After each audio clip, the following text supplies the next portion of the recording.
Olá, somos alunos do curso de Biomedicina da Unifesp. Hoje vamos apresentar um projeto de extensão sobre o tecido sanguíneo. Mas o que é projeto de extensão? As universidades brasileiras tentam formar conhecimento diariamente, mas do que adianta produzir conhecimento e não levá-lo para a população, não é mesmo? Os cursos acadêmicos possuem 3 pilares, sendo eles o ensino, a pesquisa e, por fim, a extensão. A essência da extensão é justamente tentar disseminar de forma didática essas informações produzidas na universidade.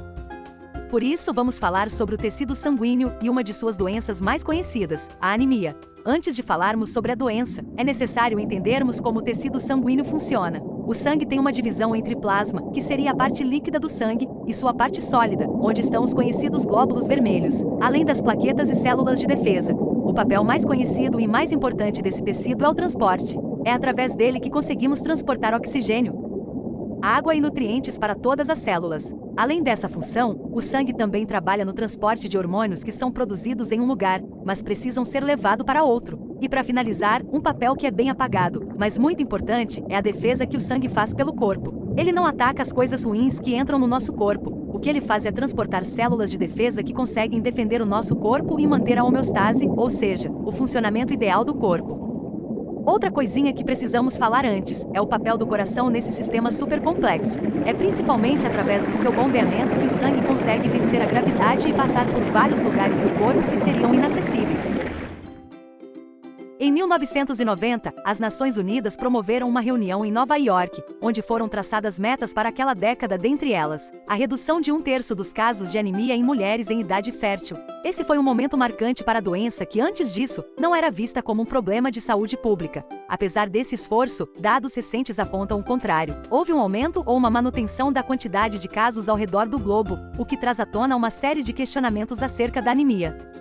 A anemia é uma das doenças mais antigas do mundo. A OMS estima que cerca de 2 bilhões de pessoas apresentam o quadro característico da anemia ferropriva. Já outras entidades como a Unicef vão além e estipulam que até 3 bilhões e meio de pessoas possuem tal doença, o que a caracterizaria como a maior carência nutricional do mundo. De acordo com a OMS, 30% das crianças abaixo de 5 anos têm anemia, sendo esta a segunda maior prevalência da América Latina, apesar da sua gravidade.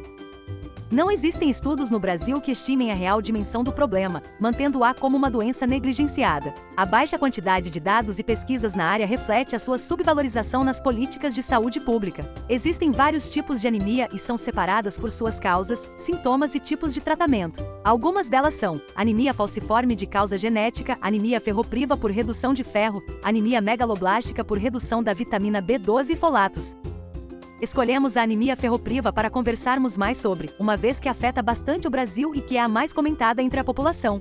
Cerca de 75% dos casos totais de anemia estão relacionados à deficiência de ferro. A anemia ferropriva desenvolve-se a partir do desequilíbrio entre ingestão, absorção e aumento de demanda. É importante citar que a deficiência de ferro não faz distinção entre países subdesenvolvidos e desenvolvidos. Porém, em ambos afeta principalmente as pessoas mais vulneráveis. É mais frequente em recém-nascidos, crianças, adolescentes, mulheres em idade fértil, gestantes e lactantes. Sobre o ferro no organismo? O ferro está relacionado com o transporte de oxigênio, funcionamento celular, síntese de DNA e fabricação de células vermelhas do sangue. A falta do mineral resulta em uma menor quantidade de células vermelhas no sangue, ocasionando a anemia ferropriva. A absorção é regulada através das alterações entre necessidade e disponibilidade de ferro no organismo, compensando perdas durante descamação celular, crescimento e perdas sanguíneas menstruais.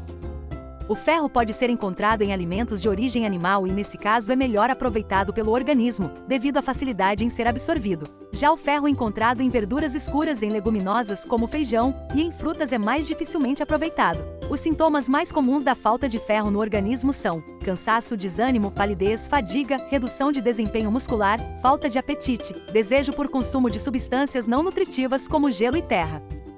O diagnóstico dessa anemia é realizado via hemograma. O tratamento da deficiência de ferro baseia-se na reposição oral ou venosa ou ingestão de alimentos ricos em ferro. Quanto à profilaxia, é recomendada a reposição de ferro para gestantes, lactantes e crianças de até 5 anos. Atenção! Não negligencie sua saúde. Se tiver algum desses sintomas, consulte um médico pelo SUS ou Disque Saúde 136 para mais informações. Esse é um projeto de extensão curricular da UC de Histologia da Unifesp. Agradecemos a sua atenção.